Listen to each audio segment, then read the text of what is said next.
Hello and welcome to the second edition of Team Up, a new international magazine, which is created by people from different countries. The topic of this edition is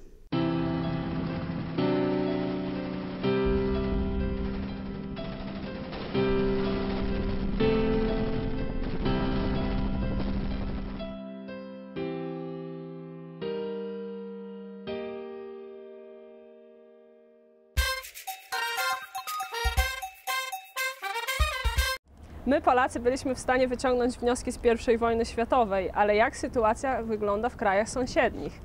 Nasi rosyjscy koledzy z drużyny poświęcili się temu zadaniu. Byli w stanie zobaczyć wojnę w różnym świetle. Dostrzegli różnicę w historycznym dochodzeniu wydarzeń między czasem teraźniejszym a sprzed 100 laty.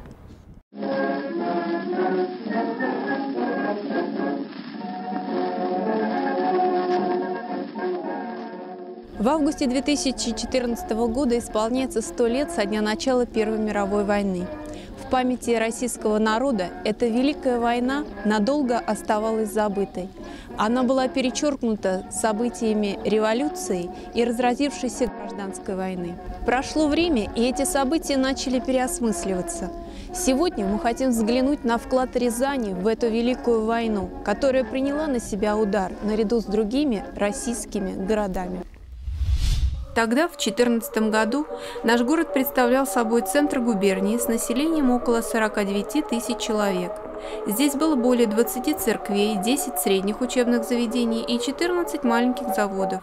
Самый крупный из них производил сельскохозяйственные орудия, так как вся губерния была преимущественно аграрной.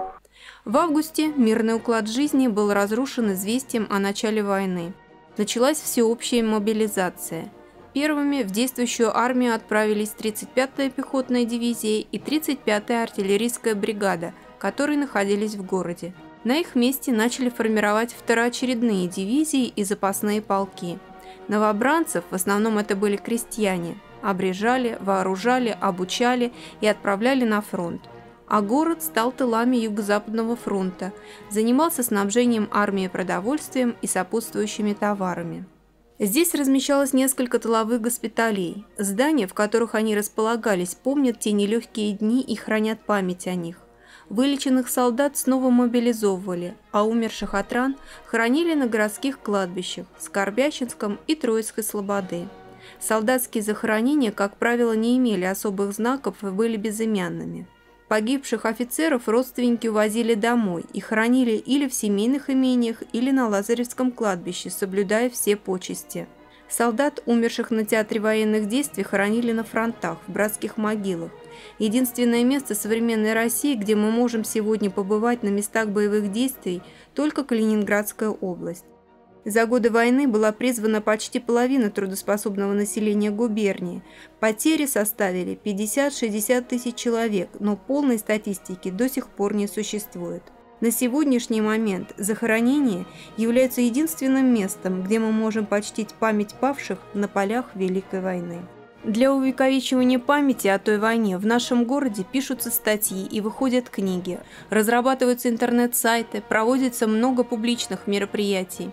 Так, в настоящее время проходит всероссийская выставка-конкурс стендового моделизма и военно-исторической миниатюры «Забытые сражения».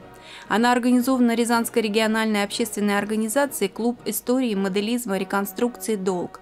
Более 100 разновозрастных участников из 35 городов России и зарубежья демонстрируют свои мини-модели из пластика и бумаги, диорамы сражений, макеты боевых самолетов, кораблей и бронетехники. В Музее истории воздушно-десантных войск действует фотоэкспозиция, на которых представлены портреты участников войны разных сословий, возрастов, социальных слоев. Здесь можно увидеть исторические артефакты, элементы обмундирования, вооружения и снаряжения.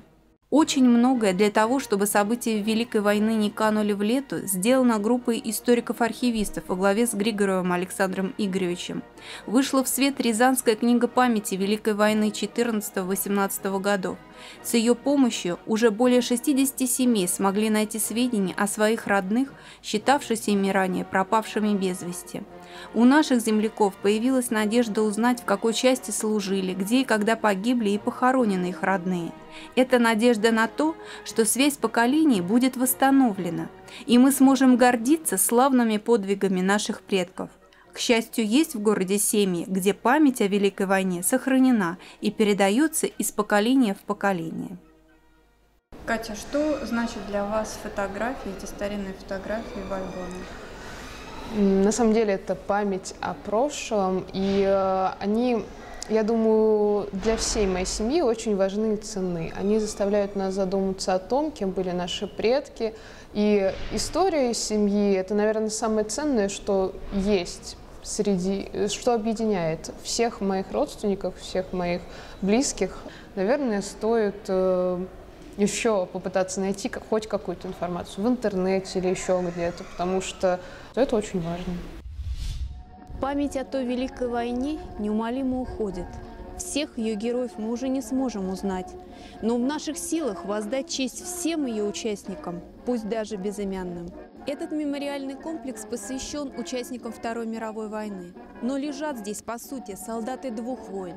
И мы считаем справедливым и необходимым установить памятный знак в честь участников той Великой войны именно здесь, на этом мемориале. Мы очень рады, что принято решение, и в августе этого года знак будет установлен.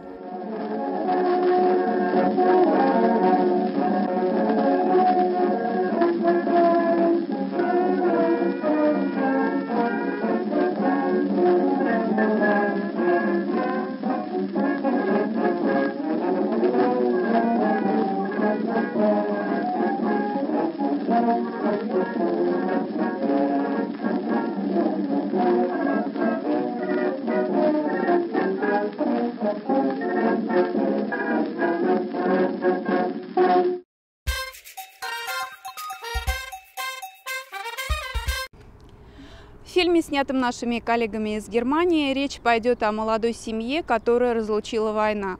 Супруги, несмотря на расстояние, пытаются поддержать друг друга и быть ближе. Мария и Отто, родители маленького мальчика, рассказывают в письмах о боевых действиях, развернувшихся на фронтах войны, и о тех страданиях и лишениях, которые причинила всем Первая мировая. Пусть письма расскажут сами за себя. Liebste Marie, ich bin in Verdun angekommen. Ich konnte bereits auf der Fahrt einige Kameraden kennenlernen. Die meisten sind wirklich gute Burschen. Mit uns und den anderen Kompanien kam auch neue Verpflegung nach Verdun. Es wird hier gut für uns gesorgt. Jeder Soldat hat eine festgelegte Essensration, auch an Kaffee und Zigaretten mangelt es hier nicht.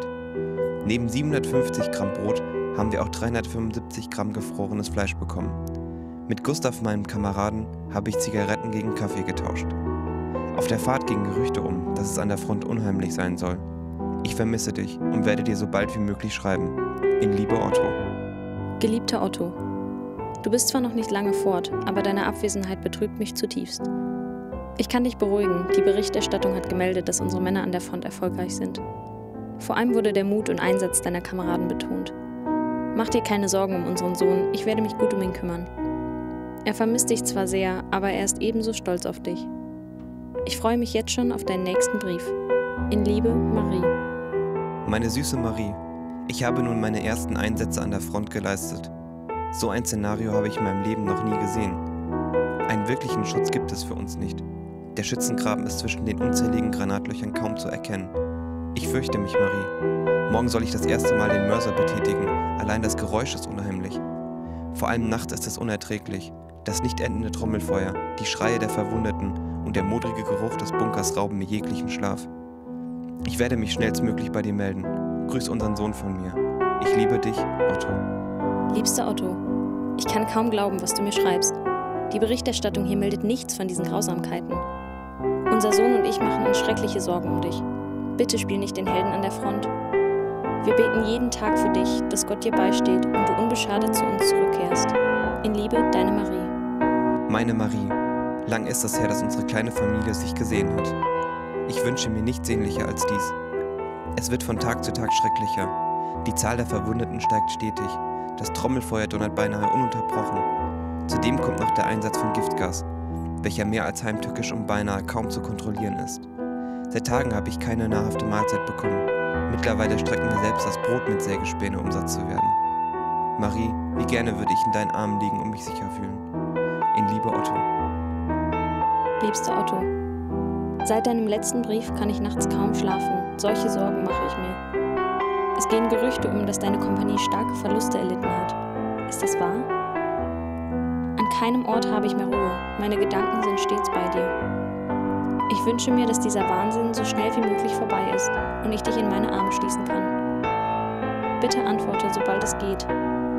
Gruß und Kuss auch von deinem Sohn, Marie. Liebster Otto, Wochen sind vergangen, seitdem ich dir auf deinen Brief geantwortet habe. In der Zwischenzeit nahm das Leben hier seinen normalen Lauf, doch ich träume jede Nacht von dir. Wie du vor mir stehst und wir wieder vereint sind, wie damals. Dein Sohn hat angefangen zu fragen, wo du bist.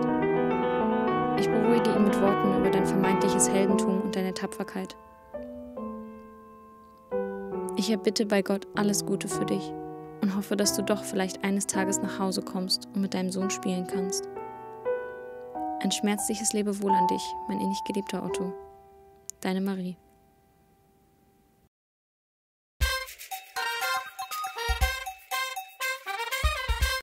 The Polish movie made us realize the role of society in creating the history. We understand now that not only big fights decide about the future of the world, but also the local people, whose aim is freedom. Lublin is the first Polish city in which Polish society managed to get back the independence after 123 years. First World War was one of the biggest conflicts in the world's history. It started exactly 100 years ago. Most of the biggest European countries were involved in it. The war lasted 4 years and caused the death of millions of people. The moment the First World War began, Poland hadn't been on the map for almost 120 years. All because of the partitions which were conducted by the Russian Empire, the Kingdom of Prussia and Habsburg Austria. The Poles never stopped believing regarding independence. Lublin was especially important in 1918. The very first Polish government, after more than 120 years of independence, was formed here in Lublin, became the temporary capital city of Poland. Lublin nie uczestniczył bezpośrednio w I wojnie światowej. Najpierw musimy sobie przybliżyć sytuację Lublina przed I wojną światową. Lublin znajduje się w części Imperium Rosyjskiego. Później wkraczają tu wojska austriackie i Lublin aż do odzyskania przez Polskę niepodległości wchodzi w skład państwa austro-węgierskiego. W ogóle na terenach Lubelszczyzny był front, wschodni front, który się przesuwał stopniowo. Na terenie Lubelszczyzny, jak i Lublina, bardzo dużo cmentarzy z I wojny światowej.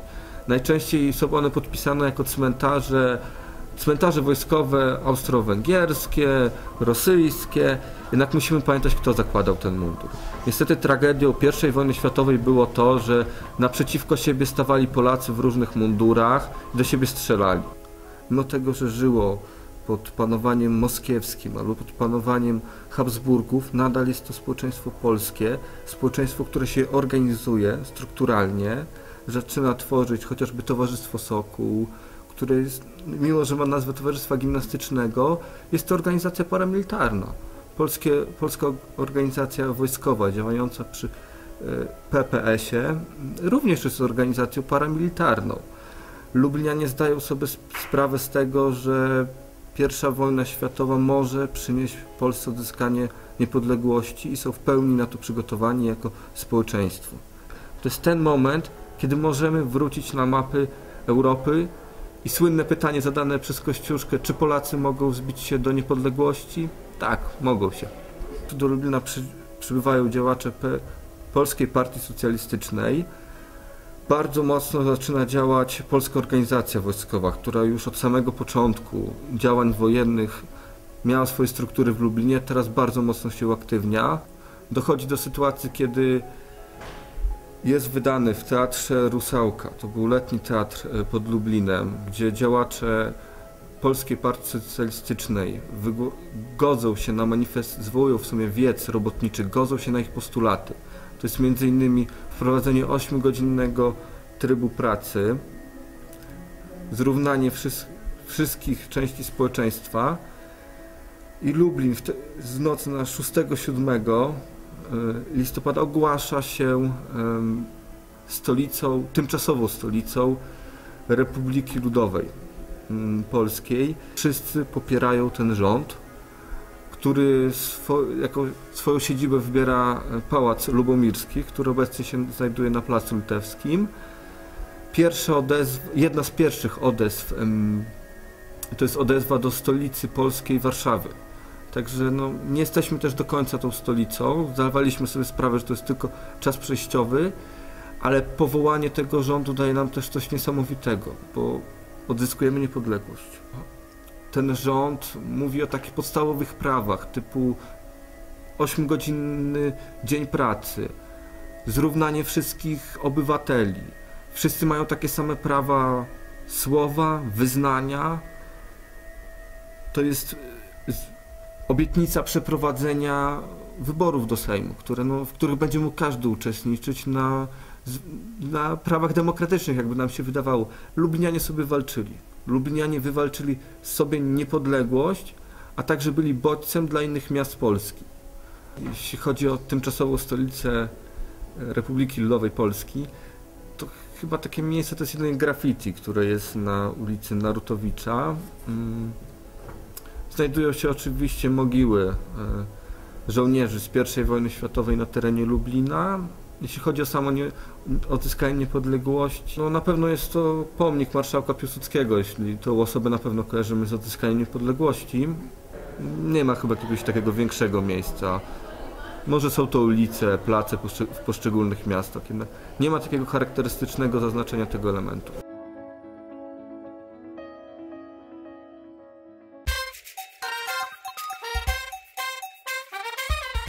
So the history of Europe has been a history of war, but the last 60 years now we have peace and freedom and democracy in Europe. We have the European Union, and this is a chance for all citizens to have a bright and good future together in humanity and solidarity. So we will have our elections now in May, and take your chance and vote for representative democracy in Europe. Vote for a better future, for peace and humanity in Europe.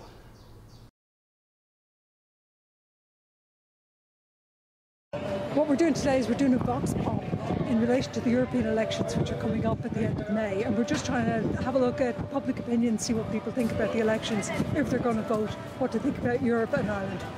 Hiya, what's your name? Kieran. Kieran. Yeah, great. I just want to know if you're interested in the European elections. Not really, not particularly. Do you think you might vote? I'm not a really voting person, but to be quite honest, it doesn't matter who you vote for these days. I would always vote, yeah, because it's important that everyone votes. Unfortunately, they don't. And it's the older people who vote in general, you know. And there seems to be an ageism thing now, because no matter what's happening, it's against the older person.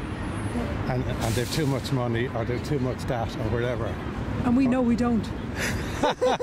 I'm only registered because I'm only 18, just a year. Oh, great. So yeah, I'm only 19 at the moment, but yeah, I'm just registered. So that's nice, you're becoming politically active, yeah. really very early, because sometimes people are apathetic. I think especially about European politics, maybe they feel it doesn't relate to us as closely as local politics. No, I feel like every chance you have to vote, you should, because like you're given the opportunity, and a lot of people fighted for it, I guess, so you should take every opportunity. So well, yeah, and I'll vote for left parties or left groupings, but definitely not for the three main groups, Fianna Fáil, Labour and Fine Gael, because they've just sold out us umpteen times. They've sold out the country, and they're about a particular elite and not about the ordinary working person. Well, a lot of my friends feel the same way. It doesn't matter who you vote for, they promise you the world and they just don't deliver. How do you feel about the elections? Well, I feel like it's very well publicised at the moment throughout Europe and Ireland, and whatever effects I think will happen will have a great impact on Ireland, even though a lot of people don't think it will, but I think it subconsciously will. Yeah, it's essential. We are a part of Europe, there's no doubt about it, but you know, I don't think Europe is doing enough for this country, you know, and Europe isn't, you know, the European Commission isn't doing enough for Europe in general. One of the problems with Europe from a worker's point of view, and I'm a worker, I'm a Waterford Crystal worker, right? Wow. And we've been fighting in the European courts for our pensions, which we won. But our own government is absolutely failing to honour the winning of the case.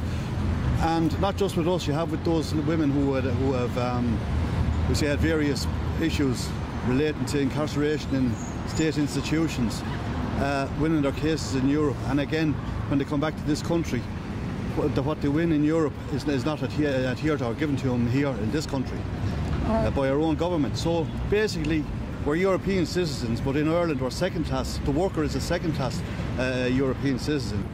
I would suggest you can't beat the system. So whatever is planned by the people in the government or whatever, it's a done thing, whether we like it or not.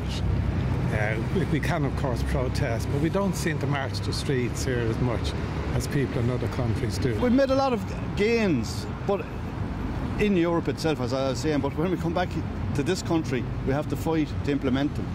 You know, Europe is good for us. It's probably Ireland is bad for us in terms of the government elite or the political elite, you know.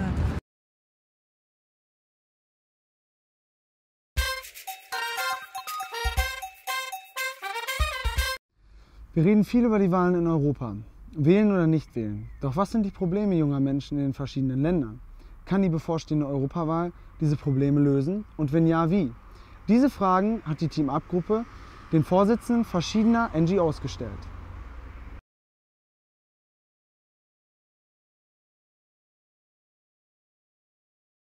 Well, I think youth problems in Denmark is quite like all over Europe. There's a big unemployment among young people, and that is, of course, a big concern, not only in Denmark, but also in the European Union. It is necessary now to do something about that. The situation of youth in Greece is not the worst in the world, because there are a lot of countries where the situation is much more difficult than Greece. But the problem that Greece was receiving a lot of financial aid for a lot of years, and people get used to a certain level of life. And now, for some of them, it's very difficult to understand that this level of life cannot be sustained forever without doing nothing for this. The situation in Macedonia is not the best, but besides that, the government is trying to work with the young people and to invest more, open more projects and more working places.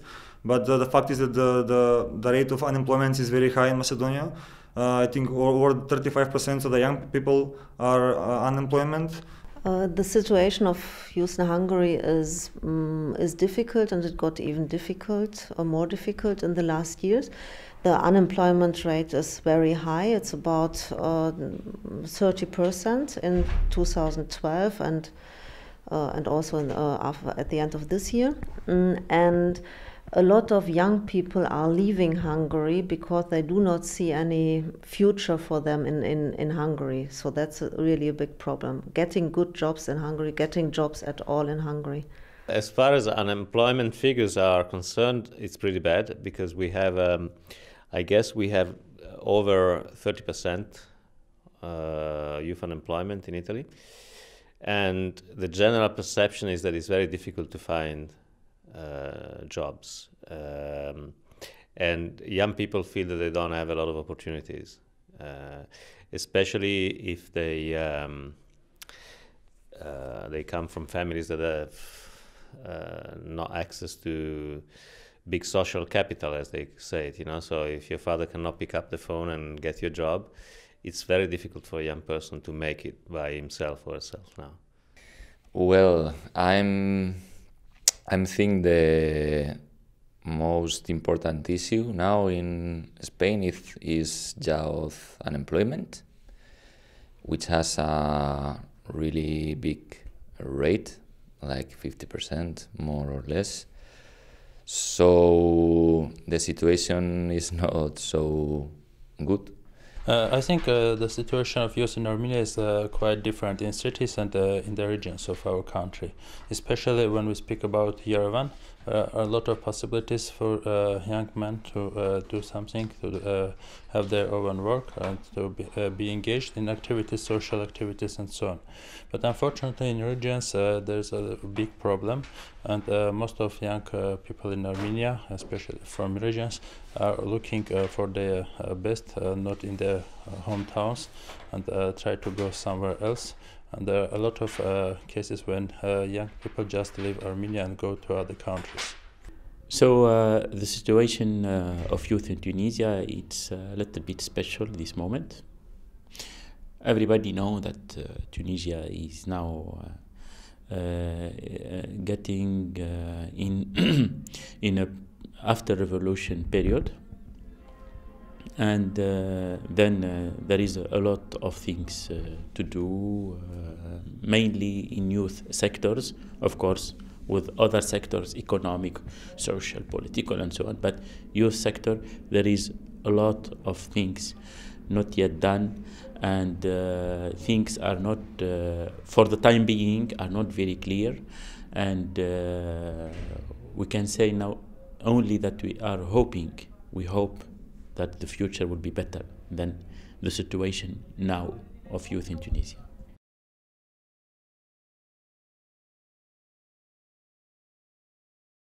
Well, I think it's very important that young people vote in the European Union. I know there's not very much tradition on that, but anyway, I think it's important because with the actual situation of young people being unemployed and so on, so it's quite important that they manifest their opinion, that they express what they want, and that you can do in a democratic country by voting. So there's a good possibility voting in the 25th of May to the European Parliament. We hope that entering in the European Union, it will give more possibilities for young people, especially for mobility, also more investment for the country, and which will keep the youngsters in the country, not living abroad. So, but we never know when this will happen, that we will be part of the European Union. But hopefully this voting will give more funds for European Union to use for the countries who are waiting to enter in the European Union. Well, I must admit that a few days ago I was having a meeting with the new Erasmus+. This is a new program for the European Union from 14 to 20, and they are focused exactly in trying to get jobs to the young people. So they are somehow conscious, and I hope that things will help because they make it less bureaucratic.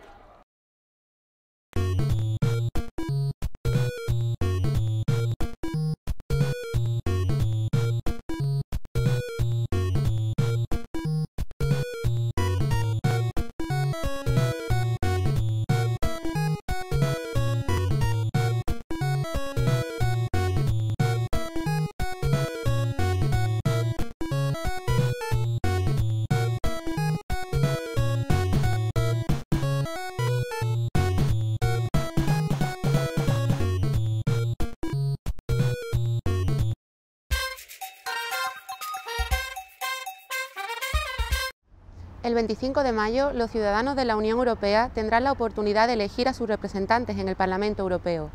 ¿Vas a votar? Hazte cargo, porque si nadie se siente responsable, nadie es.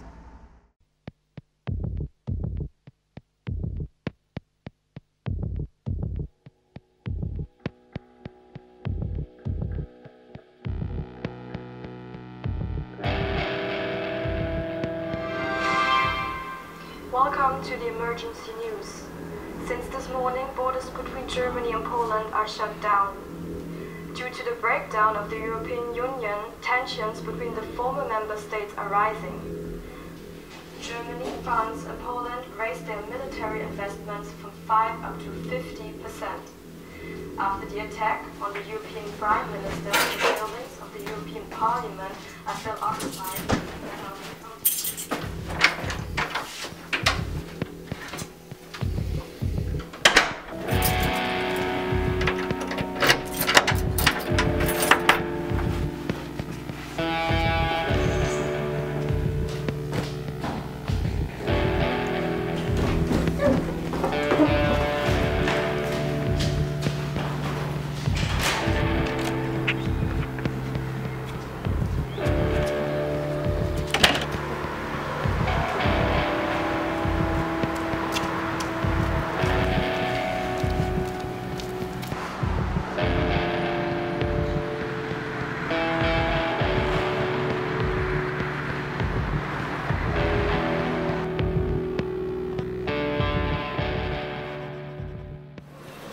I would like to have some bread.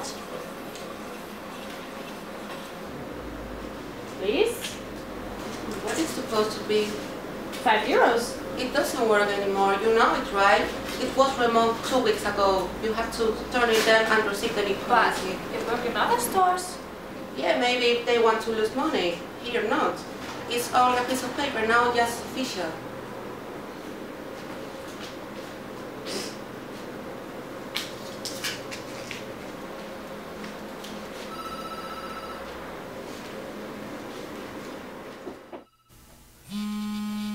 Hey honey, how are you? Not so good, sweetie. I'm still here in Poland. I'm stuck here. The borders are closed now. Really? Yeah. What does it mean? They're closed. I don't know. I'm Polish. I'm not sure if they let me back inside. Sweetie, let's talk about it later, okay? Okay. Please be careful. Huh. Remember, you have to use a secure connection. Government will... Cut all calls otherwise. Okay, love you. Bye. See you soon. Bye. Hey, watch out. Freeze! Anti-espionage police. I'll need to see your papers, please. What? Why? Because I say so.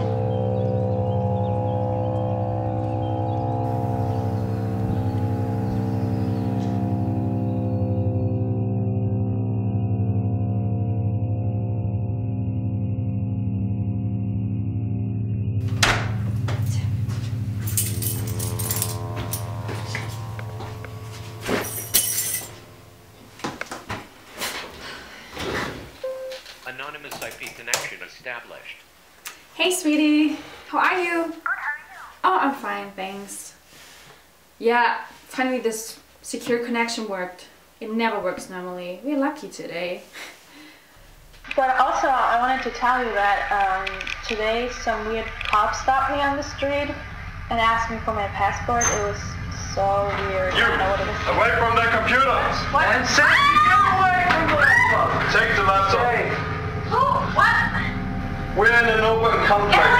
How can you think about using an anonymous connection? Who are you? Are you selling out your motherland? Don't you know we are surrounded by enemies? Behaviors like this will have consequences.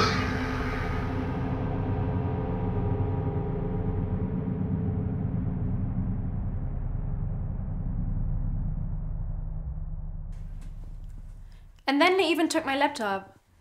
Everything went to shit here since the year collapsed. Everything was so great, and now this... How could this even happen? Yeah, all true.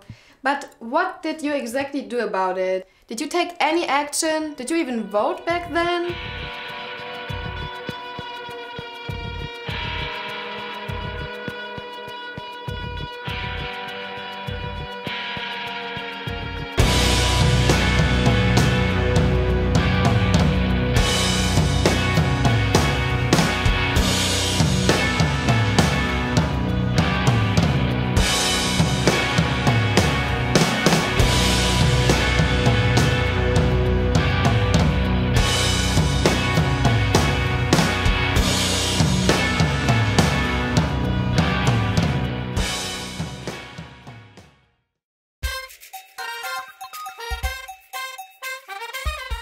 In the last edition of Team Up, we asked people from Germany and Romania what civil engagement means to them.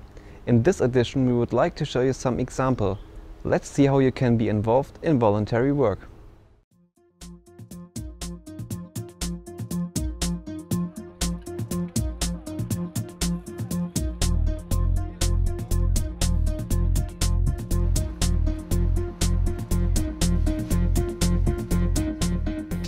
All over Europe, citizens are active in doing voluntary work. Civil engagement seems to be present amongst all generations and different fields of society. But to what extent? And what impact does it have on society? The German metropolitan Münster, in the region of Westphalia, is known for being highly intercultural and cross-generational. But are people in Münster involved in volunteer work or any other form of civic engagement? What are their views on this? Ja, ich finde das, sich sozial zu engagieren, sehr wichtig. Ich sag mal, ich sagte gerade schon einer Kollegin, dass ich das selber mache. Ich mache seit 1990, April mache ich Rettungsdienst bis Stand heute. Und ich muss sagen, es hat mir also tiefe Einblicke in die Bürgerschaft gegeben. Also ich finde das sehr, sehr wichtig. Es war für mich eine Bereicherung des Lebens. Ich habe so schon Schwierigkeiten, so einen kleinen Job und das unter einen Hut zu bringen, und da passt es eigentlich nicht rein. Also ich finde das eigentlich schon wichtig und es gehört auch eigentlich schon dazu. Und eigentlich ist das in unserer Gesellschaft schon irgendwie ein bisschen unterrepräsentiert, finde ich. It's a good thing for the planet. Es kommt von einem selber, dass man dahinter steht und ja, dass man das für gut heißt, was man macht. Das ist ja in anderen Jobs vielleicht nicht immer so, auch wenn man bezahlt wird.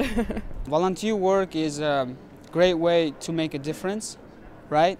Because we can really change someone's life. You like do volunteer works, like to do it without any like expectations. You just help people.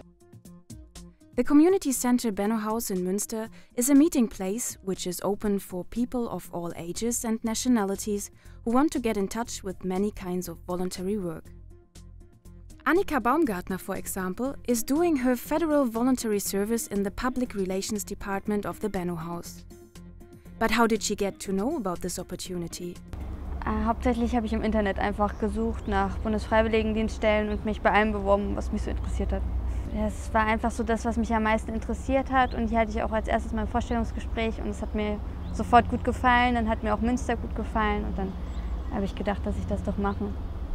Another possibility in Münster to get information about voluntary work is to contact the local volunteering agency. Martina Kreimann, the head of the agency, explains their work in general and who they want to address. Wir beraten sowohl Freiwillige, die hierher kommen, die sich ehrenamtlich engagieren möchten, und wir beraten aber auch Einrichtungen, Initiativen, Vereine, Institutionen, die mit Freiwilligen arbeiten. Und diejenigen, die kommen, das sind sowohl jüngere Leute, als auch ältere Leute, als auch Leute mittleren Alters. For those who are interested in voluntary work, there is a chance to have a look at the database, including over 400 offers, which are also available online. Und wir haben auch immer einmal alle 2 Jahre unseren Freiwilligentag. An diesem Freiwilligentag, da kommen dann auch die Organisationen, die Einrichtungen und sagen, wir haben ein schönes Projekt für diesen Tag. Und dann können sich die Menschen in Münster aussuchen, wie sie sich an diesem Tag gerne einmal engagieren möchten. The daily routine of the voluntary work in the Public Relations Department of the Benno House consists of varying activities and tasks. Wir begleiten praktisch die Kulturveranstaltungen hier pressetechnisch mit, die hier stattfinden. Wir bewerben die ganzen BIP-Kurse, also von der Bildungsstätte. Wir designen ganz viele Flyer, Plakate für die ganzen Veranstaltungen, die hier sind. Wir organisieren auch Veranstaltungen mit, zum Beispiel ist 2-mal im Jahr Kultur im Kanal. Das wird auch immer von uns Freiwilligen organisiert. Civil engagement not only changes the personal perspective on things, but also affects the society as a whole. But what is the most important aspect for Ms. Kreimann of the volunteering agency? Man kann nicht alles den Staat machen lassen. Es gibt viele Dinge, die auch so geartet sind, dass man sagt, ja, da müssen die Menschen auch selber aktiv werden und nicht nur müssen, sondern da ist es für sie auch ein Vorteil, selber aktiv zu werden und etwas zu tun. And what has changed personally for Annika? Erstmal die ganzen Leute, die man neu kennenlernt, die prägen ein. Dann wird man natürlich automatisch auch selbstständiger, wenn man alleine wohnt und auch eben diese Verantwortung übernimmt, wenn man arbeiten geht. Das sind dann eher solche Veränderungen, aber die sind halt schon sehr prägend. Volunteer work is one of the basic principles of an efficient society. Without civic engagement, something would be missing. No matter where and when, being an active citizen can make a difference for yourself and everyone else.